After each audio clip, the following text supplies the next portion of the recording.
Innal hamdalillah nahmaduhu wa nasta'inuhu wa nastaghfiruh wa na'udzu billahi min shururi anfusina wa min sayyiati a'malina.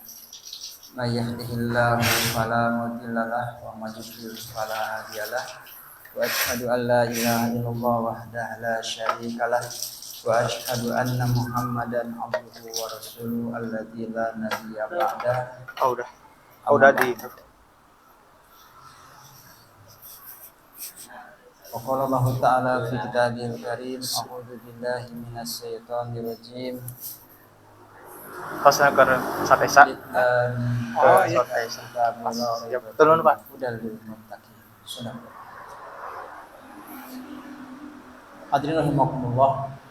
Puji dan syukur senantiasa kita panjatkan kehadirat Allah Subhanahu wa taala, Rabb Malik serta ilah manusia, yang mana sampai saat ini Allah masih berikan kepada kita usia, kesempatan dan juga kesehatan, sehingga pada malam hari ini kita bisa hadir di sini untuk bersama-sama berthalabul ilmi, bersama-sama mengamalkan masjid Allah, dan semoga langkah-langkah kita menuju ke tempat ini untuk bersama-sama berthalabul ilmi akan memudahkan jalan kita menuju surga Allah Subhanahu wa taala.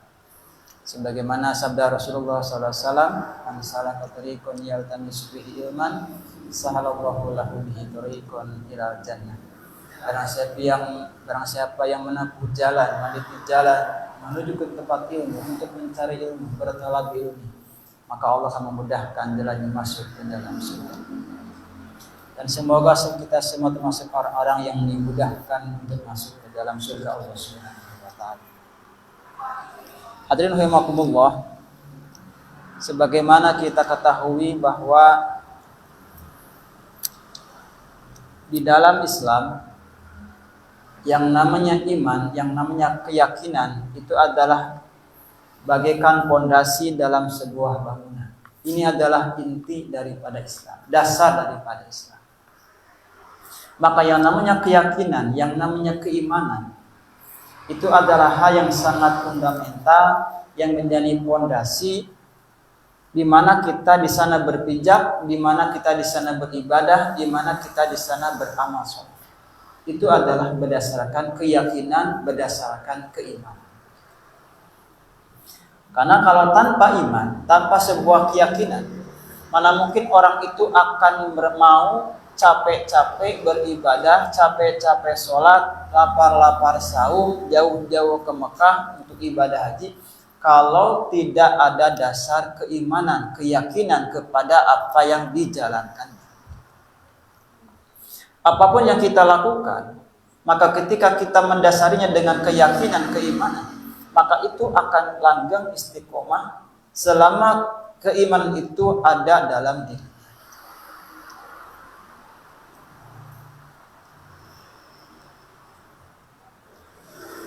Di dalam sebuah hadis ya, disebutkan atau apa itu iman atau apa pengertian iman. Ini mungkin sudah saya sampaikan di beberapa pekan yang atau mungkin bulannya yang lalu begitu ya.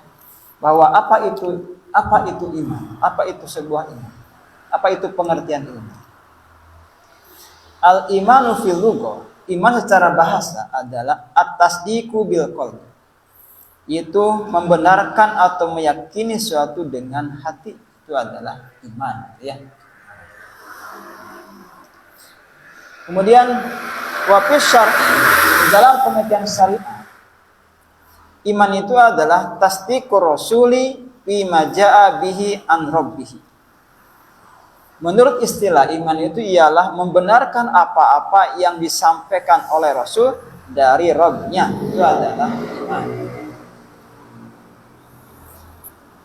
Kenapa pengertiannya di sini sebutkan adalah membenarkan Rasul, membenarkan Nabi Muhammad? Karena apapun yang kita terima sebagai syariat Islam, sebagai keyakinan dalam Islam, itu bersumber dari seorang, yaitu Nabi Muhammad Sallallahu Alaihi Wasallam. Baik itu Al-Quran, Allah firman Allah yang berisi firman Allah, Itu dari mana kita dapatkan? Dari Rasulullah SAW. Rasulullah menyampaikan bahwa Allah sudah berfirman kepada para sahabat. Kemudian Allah mengabarkan dalam kitabnya, sampaikan bahwa nanti ada akhirat, ada surga, ada neraka. Dari mana kita dapatkan? Itu adalah dari Rasul. Jadi kalau ada orang misalnya beriman kepada Allah, beriman kepada malaikat, beriman kepada kitab dan yang lainnya, tapi tidak beriman kepada Rasul, maka itu aneh begitu. Dari mana dapatnya? Karena apapun yang kita dapatkan, Al-Quran, apalagi hadis gitu, itu adalah dari Rasul. Maka di sini sebutkan tasdiqur Rasul, membenarkan Rasul bima ja'a bihi an rabbih, membenarkan apa-apa yang disampaikan oleh Rasul dari Rabb-nya. Itu adalah pengertian daripada iman. Dan di pertemuan sebelumnya sudah sampaikan apa itu iman yang maqbul, iman yang mauquf dan sebagainya.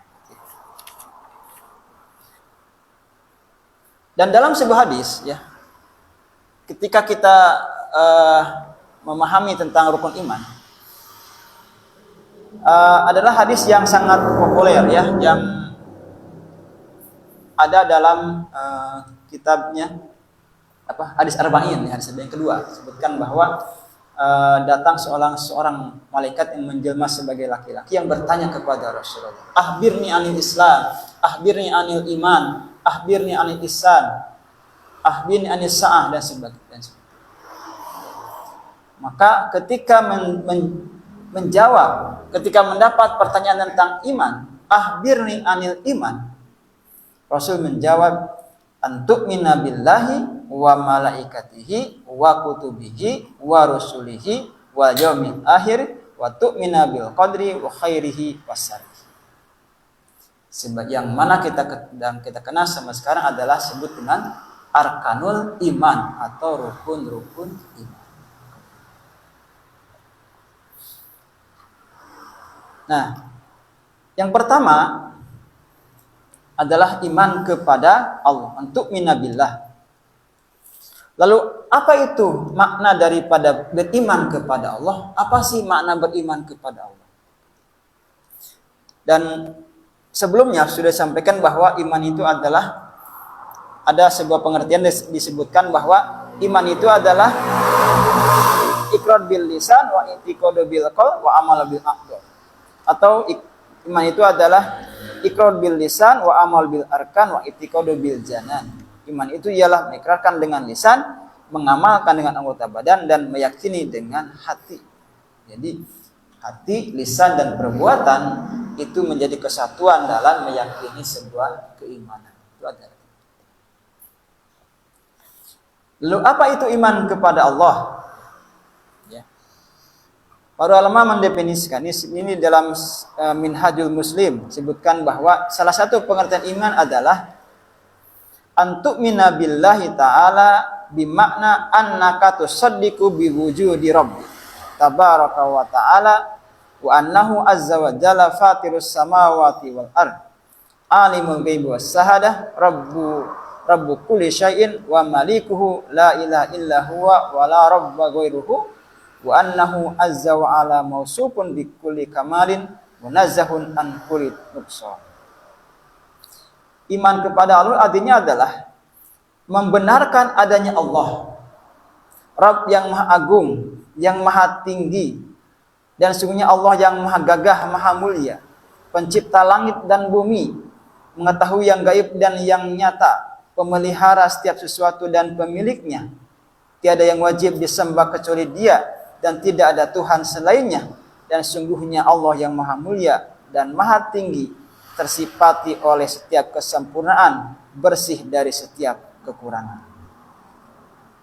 Itu adalah salah satu pengertian daripada iman kepada Allah. Tusaddiqu biwujudi rabbi, membenarkan adanya Allah. Jadi membenarkan, yang pertama adalah membenarkan adanya Allah. Kita meyakini adanya Allah, ya. Dan itu adalah suatu fitrah manusia.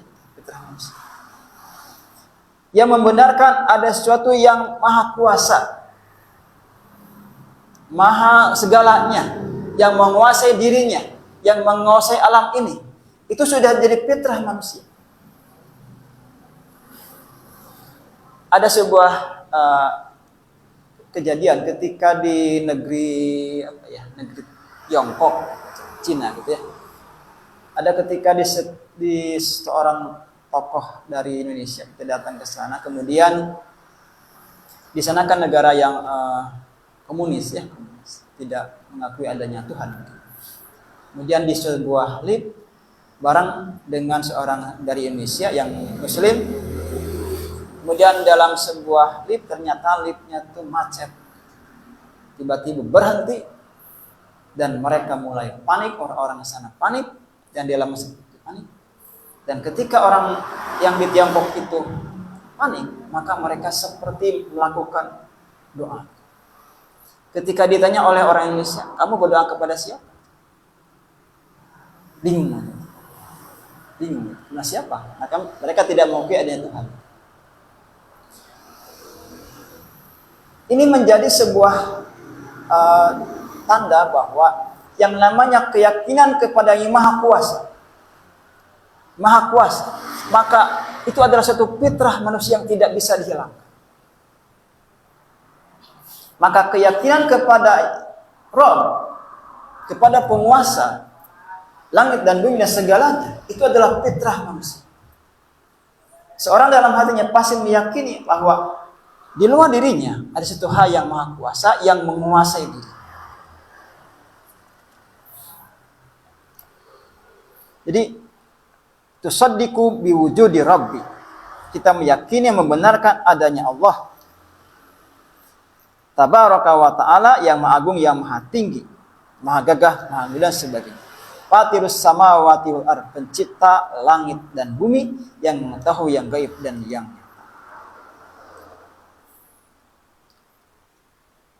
meyakini bahwa apapun yang di dunia ini adalah yang Allah itu maha pencipta. Khalik, Allah itu khalik, pencipta segalanya. Ada sebuah dialog juga, ada dialog dalam sebuah pelajaran akidah anak SD ya, dalam sebuah buku itu sebutkan bahwa ada sebuah dialog antara seorang ibu dengan anaknya. Bu, benarkah Allah itu maha pencipta? Ya, Allah maha pencipta. Allah itu maha pencipta segalanya. Lalu, kan yang menciptakan mobil siapa? Manusia. Yang menciptakan HP? Manusia. Menciptakan rumah, membuat rumah? Manusia. Masjid? Manusia. Maka, disampaikanlah oleh dalam buku disampaikan oleh seorang ibu itu, nah gitu ya, yang membuat rumah adalah manusia. Lalu untuk membuat rumah manusia butuh apa? Pasir, batu, air. Itu ciptaan siapa? Ciptaan Allah. Ketika membuat apapun, membuat mobil misalnya, apa bahan diantaranya adalah besi. Siapa yang menciptakan biji besi? Allah. Jadi ketika manusia mau membuat sesuatu, maka dia pasti membutuhkan bahan. Dan manusia tidak akan bisa menciptakan sesuatu kalau tidak ada bahan. Dan bahan-bahannya semua adalah ciptaan Allah. Nah. Kemudian ketika itu saya sampaikan ke anak-anak gitu ya. Coba kita keluar kemudian saya beri tugas, silakan kalian sekalian tulis 10 benda atau makhluk ciptaan Allah dan 10 benda buatan manusia. Tulis itu anak. Tulis 10. Daun, pohon, awan, Allah. Kemudian mobil, motor disebutkan buatan manusia. Pas Pak ari sawah buatan siapa? Sawah. Ulang sawah apa ya? Sawah buatan siapa sawah? Ya, kalau tanahnya bukan Allah, airnya ciptaan Allah. Tapi mempetakan sawah itu kan manusia gitu ya.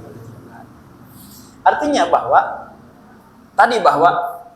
Allah itu Maha Pencipta, Maha segalanya, Maha Pencipta. Jadi ketika manusia membuat sesuatu, pasti Allah membutuhkan bahan-bahan. Yang mana bahan-bahannya adalah semua ciptaan. Jadi Allah itu Khaliq, Maha Pencipta. Disebutkan di sini Fatirus samawati wal ardh, pencipta langit dan bumi, yang menciptakan langit dan bumi. Alimul ghaibi wasyahadah, yang mengetahui, Maha mengetahui yang gaib dan yang nyata. Nah, ketika seorang meyakini Allah itu Maha mengetahui yang gaib, mengetahui kita dimanapun kita berada. Dimanapun kita berada, apapun yang kita pikirkan, apapun yang kita ucapkan, apapun yang kita perbuat, maka semua diketahui oleh Allah. Maka akan sangat berbeda orang yang beriman kepada Allah dengan orang yang tidak beriman kepada Allah. Maka sikapnya, perbuatannya akan berbeda dengan orang yang tidak yakin kepada Allah, yang tidak beriman kepada Allah. Akan sangat berbeda.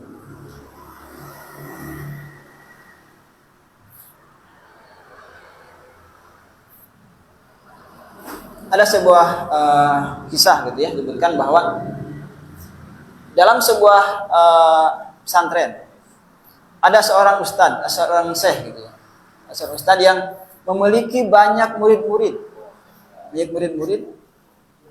yang mana salah satu di antara murid itu adalah murid yang sangat disayangi oleh guru, sangat disayangi oleh guru. Maka yang lainnya pada heran, kenapa cina dia sangat disayang sama guru kita? Mereka pun mempertanyakan, kenapa dia lebih sayang daripada kita? Kemudian akhirnya dipanggillah murid-murid itu, kemudian ternyata mereka diberi seekor burung dan diberi sebilah pisau. Kemudian guru itu menugaskan kepada anak-anak itu, silakan kalian sembelih burung itu di tempat yang tidak ada seorang pun, tidak ada sesuatu pun yang mengetahui. Mereka pun semua menyebar ke tempat-tempat yang tersembunyi yang tidak ketahui yang lain. Semuanya. Dan ketika sudah sekian lama mereka pun pada datang dengan membawa burung yang sudah disembelih. Tapi ternyata ada satu anak yang burungnya belum disembelih. Ternyata anak itu anak yang paling disayang oleh guru. Ketika ditanya oleh gurunya, kenapa kamu belum menyembelih? Ya Ustaz, aku tidak bisa menemukan tempat yang dimana tidak ada yang mengetahui. Kenapa? Karena dimanapun aku berada, maka di sana Allah Maha mengetahui. Maka tahulah bahwa anak teman-temannya bahan ketahui bahwa begitulah kenapa anak disayang, karena dia adalah orang yang paling cerdas, paling kuat imannya, paling yakin.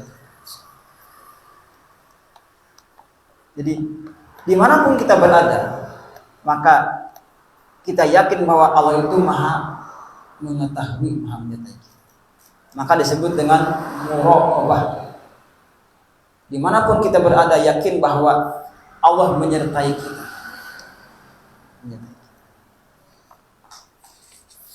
Hadirin rahimakumullah.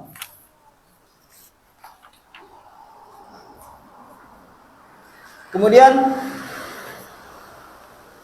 disebutkan bahwa Yang namanya Allah itu adalah la ilaha illallah. Tidak ada Tuhan, tidak ilah kecuali Allah. Dan inilah puncak daripada keyakinan orang muslim adalah tentang tauhid, la ilaha illallah. Di dalam surat Toha ayat 14 Allah berfirman, innani anallah. Sesungguhnya aku ini adalah Allah. La ilaha illa ana. Tidak ada Tuhan saya, aku kata Allah. Fa'budni wa aqimis shalat li dzikri. Maka sembahlah aku dan dirikanlah salat untuk mengingatku. La ilaha illallah. Ini adalah kalimat tauhid. Ada sebut dengan dalam kalimat syahadat itu ada syahadat tauhid, syahadat rasul gitu ya. Asyhadu an la ilallah itu syahadat tauhid, wa asyhadu anna Muhammadar Rasulullah itu adalah syahadat rasul. Keyakinan tentang bahwa Allah itu adalah tidak ada ilah kecuali Allah. Inilah keyakinan yang fundamental, yang mendasar dalam keyakinan manusia.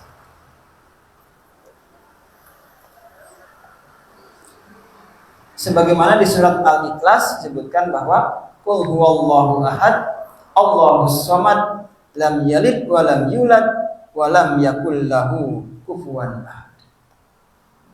Maka surat ini sangat luar biasa sehingga ketika dalam sebuah di zaman Rasulullah tempat terjadi ada seseorang yang menjadi imam di sebuah daerah.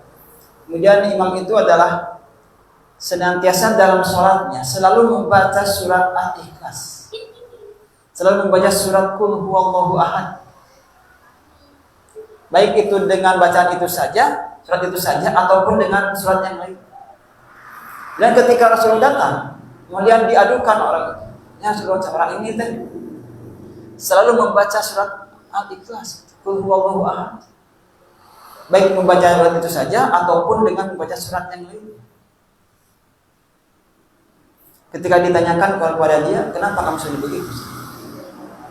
Apa kata dia? Aku sangat mencintainya, surat itu, Al-Ikhlas. Maka apa kata Rasulullah? Kecintaannya kepada Al-Ikhlas akan mengantarmu kepada kebaikan. Kenapa disebut Al-Ikhlas? Ini adalah ikhlas itu kan kemurnian, ya, kemurnian. Murni, mukhlisilahuddin. Bahwa tidak ada yang lainnya selain Allah, la ilaha illallah. Hadirin Allah. Kemudian disebutkan di dalam surat An-Nas. Dalam surat An-Nas sebutkan, dan kita sudah sangat hafal ya surat An-Nas ini adalah Qul a'udzu birabbin nas, malikin nas, ilahin nas. Katakanlah aku berlindung kepada Rabb manusia, Raja manusia, dan Ilah manusia. Di sana ada kata Rabb. Yang namanya Rabb adalah Allah itu Maha Mencipta, mengatur segalanya, menguasai segala. Rabbus samawati wal ardh, menguasai langit dan bumi. Maka kita meyakini dengan meyakini Allah sebagai Rabb, maka kita meyakini bahwa Allah menciptakan manusia. Allah yang menciptakan langit dan bumi. Allah yang telah menciptakan, mengatur alam ini. Perputaran langit, perputaran bulan mengelilingi bumi, perputaran bumi mengelilingi matahari, dan seterusnya semua adalah Allah yang mengaturnya, Allah yang menguasai. Kalau kita perhatikan gitu ya, kalau kita mau tadabbur alam, memahami, mentadaburi alam, begitu sangat luar biasanya Allah mencipta alam. Begitu teraturnya alam ini. Begitu hebatnya alam ini. Begitu teratur luar biasa. Maka kalau kita mentadaburi alam ini, memikirkan alam ini, begitu luar biasa, maka pasti akan timbul dalam diri kita semakin yakin bahwa ini adalah ada yang menciptakan, ada yang mengatur. Tidak mungkin terjadi dengan sendiri. semakin kita memperhatikan alam ini, semakin kita mentadaburi alam ini, mentafakuri alam ini, maka amat sangat luar biasa yang kita paham. Maka akan timbul dalam diri kita, dalam hati kita bahwa Maha Suci Allah. Allah yang Maha Kuasa. Hadirin rahimakumullah.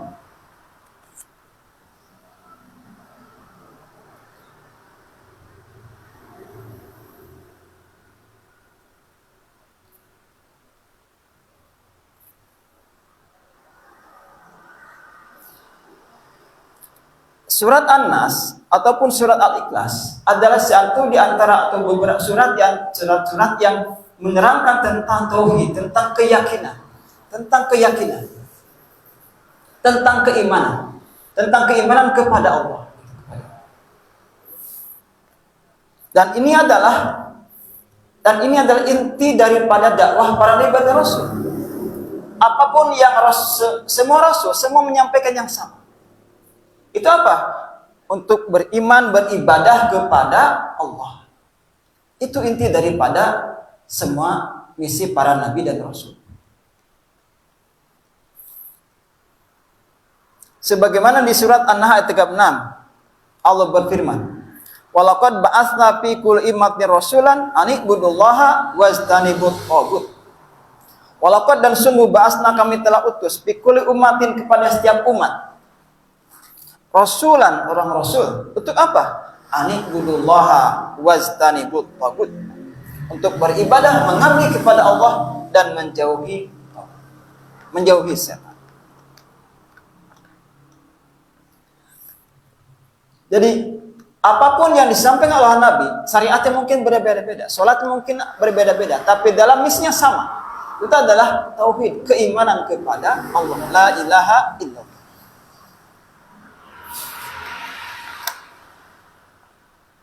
Termasuk di dalam surat An-Nas sebutkan ya, bahwa pertama Allah sebagai Rabb manusia. Di dalam surat Ar-Rum ayat 40 Allah berfirman, Allahul ladzi khalaqakum tsumma razaqakum tsumma yumitukum tsumma yuhyikum. Allah yang menciptakan kamu, kemudian memberi rizki, kemudian mematikanmu, kemudian menghidupkanmu kembali. Allah itu menciptakan. Apakah sudah sebetulnya tidak membiarkan begitu saja? Tidak. Tapi apa? Razaqakum, memberikan rizki kepada. Maka orang yang beriman kepada, yakin kepada Allah, maka dia yakin ketika dia mendapatkan rezeki dari Allah, baik sedikit ataupun banyak, maka dia yakin bahwa ini adalah dari Allah. Maka ketika dia mendapatkan yang banyak, dia tidak akan sombong.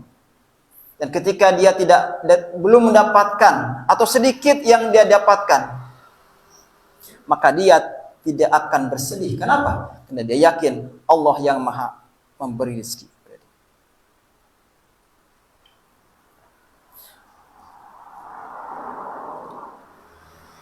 Kemudian di surat Quraisy, "Falyabudu rabb hadzal bait."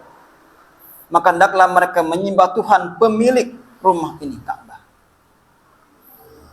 Allah sebagai Rabb hadzal bait, itu Ka'bah. Jadi Rabb itu adalah pemilik, pencipta, pengendali alam raya, itu adalah Rabb. Allah sebagai Rabb. Rabbun nas, Rabbus samawati wal ard. Dan kalau kita perhatikan bagaimana hebatnya alam ini, ataupun kita memperhatikan bagaimana diri ini, gitu ya, diri ini. Bagaimana mata, bagaimana telinga, bagaimana tubuh ini, apalagi mungkin yang di bidang kedokteran bisa melihat ke dalam tubuh manusia luar biasa, maka akan semakin kagum dengan kekuasaan Allah Subhanahu wa taala. Allah Maha Pencipta mengatakan.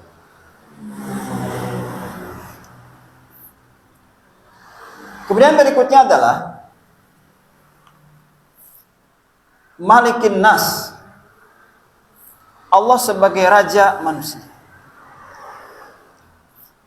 Di dalam surat Ali Imran ayat 189 Allah berfirman, Walillahi mulkus samawati wal ard.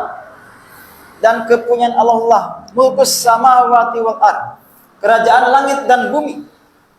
Wallahu ala kulli syai'in qadir. Dan Allah Maha perkasa atas segala sesuatu.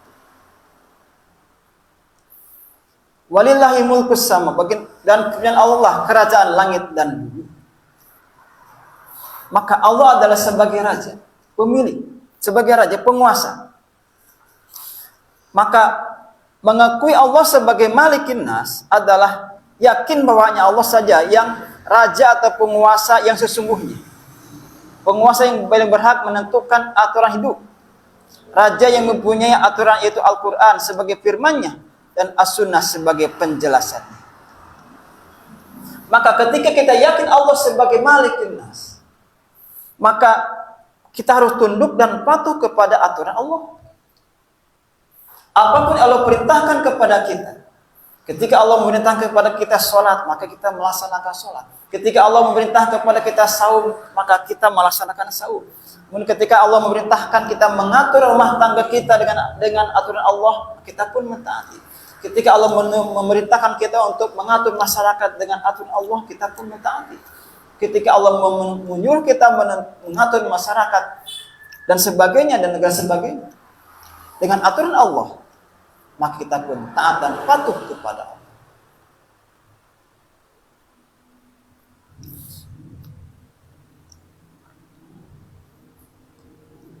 Dalam tafsir Ibnu Katsir disebutkan bahwa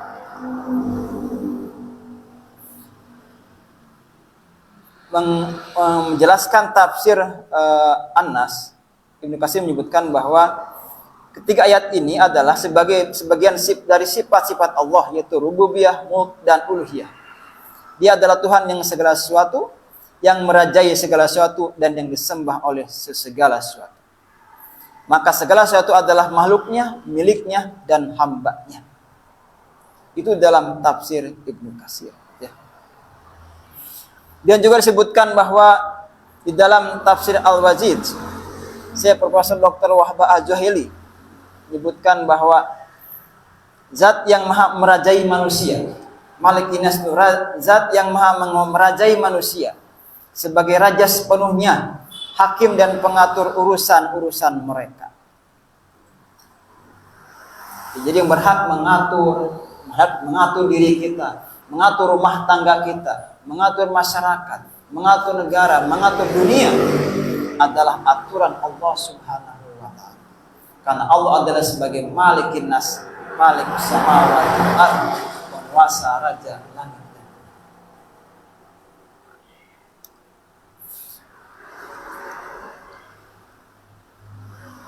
Maka ketika Allah sudah memutuskan sesuatu lewat Rasulnya, maka tiada lain pilihan kita adalah sami'na wa ata'na, kami dengar, kami taat dan patuh kepada Allah. Hadirin rahimakumullah,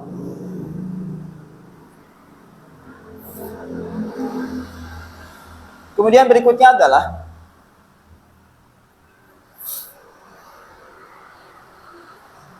ketika orang-orang kafir Quraisy ketika itu, ketika Rasul diutus, apakah mereka mengingkari adanya Allah?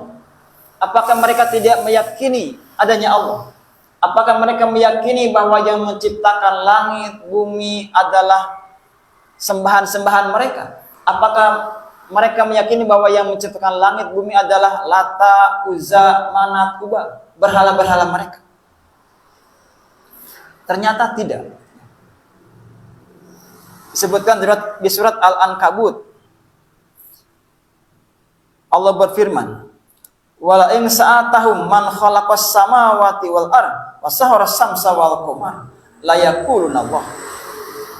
Dan sungguhnya jika kamu tanyakan kepada mereka, siapakah yang menjadikan langit dan bumi dan menundukkan malam, matahari dan bulan, la yaquluna Allah, maka tentu mereka akan menjawab Allah. Jadi ketika Abu Jahal, Abu Lahab dan sebagainya ditanya siapakah yang menciptakan langit dan bumi, mereka pun pasti menjawab Allah. Mereka pasti kenal Allah. Mereka meyakini bahwa yang menciptakan langit, menciptakan diri mereka bukan Lata, Uzza, Manat, tapi Allah. Lalu di mana masalah mereka? Lalu kenapa mereka disebut orang-orang musyrik? Mengapa mereka berbuat syirik? Kenapa mereka menyembah berhala? Menyembah Lata, Uzza, Manat, Hubal? Ternyata masalah mereka adalah di dalam masalah ilahina. Dalam masalah ilahina, uluhiyah. Di surat Az-Zumar ayat 3 sebutkan bahwa walladzina takhadu min dunihi awliya ma na'buduhum illa liqarribuna ila Allahi zulfa.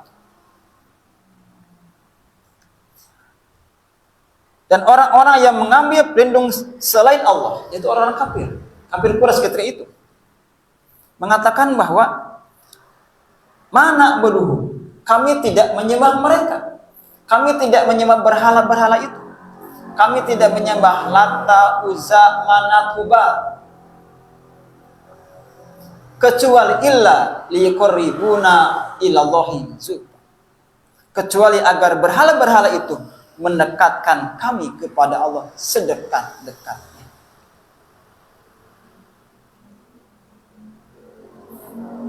Jadi mereka menjadikan berhala-berhala itu sebagai perantara, sebagai wasilah untuk mendekatkan mereka kepada Allah.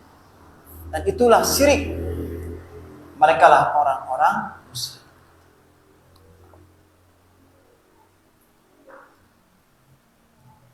Maka ketika Rasulullah datang, maka yang pertama disampaikan adalah masalah tauhid, keyakinan. Kenapa? Karena ini adalah masalah mendasar. Sebelum turun syariat tentang masalah yang lainnya, tentang masalah saum, tentang masalah zakat, tentang masalah jihad dan sebagainya, maka yang pertama turun adalah masalah tauhid, masalah keimanan. Karena itu menjadi dasar dari surga. Ketika imannya sudah benar, sudah yakin, sudah bersih, sudah khalis, sudah murni, maka kesananya akan mudah. Tapi ketika keyakinannya rusak, keyakinannya sudah terkotori dengan terkontaminasi dengan yang lain sebagai dan yang lain-lain, maka tidak akan benar nanti amal ibadah. Maka kita mengenal dalam periode Makkiyah, dalam periode ketika Rasulullah masih di Mekah, ketika Rasulullah masih berdakwah di Mekah, di masa sebelum hijrah ke Madinah, maka ayat-ayat yang turun adalah tentang masalah keimanan, keyakinan. Dikuatkan masalah keimanan, dikuatkan masalah akidah, dikuatkan masalah keyakinan. Karena itu menjadi pondasi keyakinan. Maka kita pun sama. Agar hidup kita semakin benar, semakin baik, maka yang pertama harus adalah masalah keyakinan. Apakah kita yakin kepada Allah? Apakah kita yakin tentang masalah rezeki dari Allah? Apakah kita yakin bahwa Allah Maha Kuasa?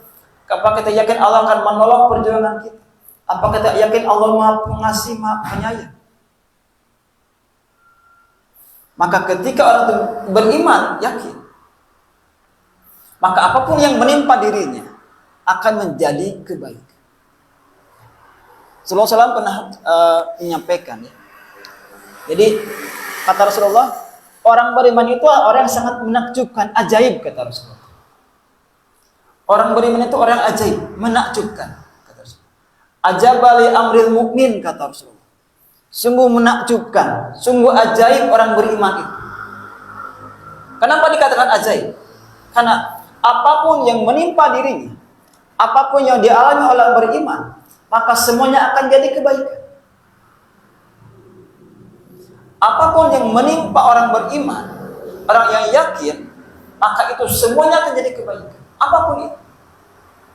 Kenapa? Bila dia mendapatkan kebahagiaan, dia bersyukur, maka syukur itu baik bagi dia. Jadi ketika orang beriman itu mendapatkan kebaikan, kemudian dia bersyukur kepada Allah, yakin ini pemberian dari Allah. Ketika mendapatkan harta yang banyak misalnya, mendapatkan rezeki yang tidak disangka-sangka misalnya, yang luar biasa misalnya, kemudian dia bersyukur kepada Allah, maka seperti itu baik bagi dia. Dan ketika dia mendapatkan kemudian ketika dia mendapatkan musibah, maka dia bersabar. Musibah kematian, musibah kehilangan dan sebagainya, sakit ataupun dan sebagainya, maka dia bersabar, maka sabar itu baik bagi dia.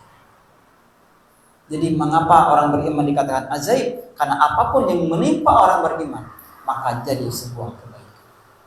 Karena yang namanya hidup itu hanya dua.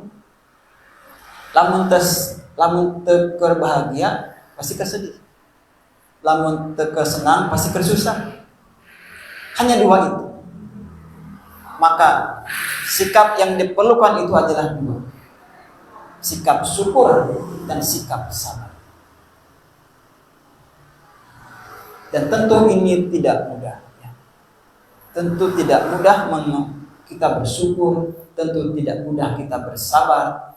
Tentu ketika kita mendapatkan musibah, mendapatkan bencana, mendapatkan apapun itu, ternyata tidak mudah untuk bersabar. Tapi emang harus bersabar.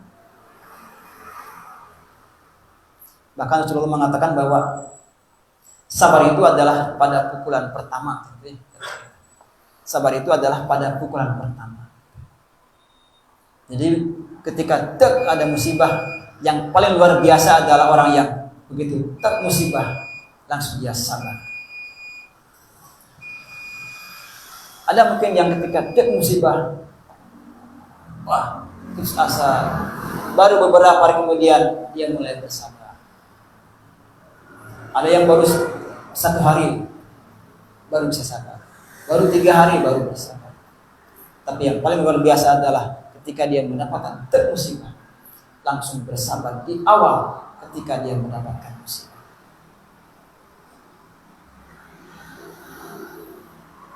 Dan juga orang yang bersyukur ketika mendapatkan kebahagiaan.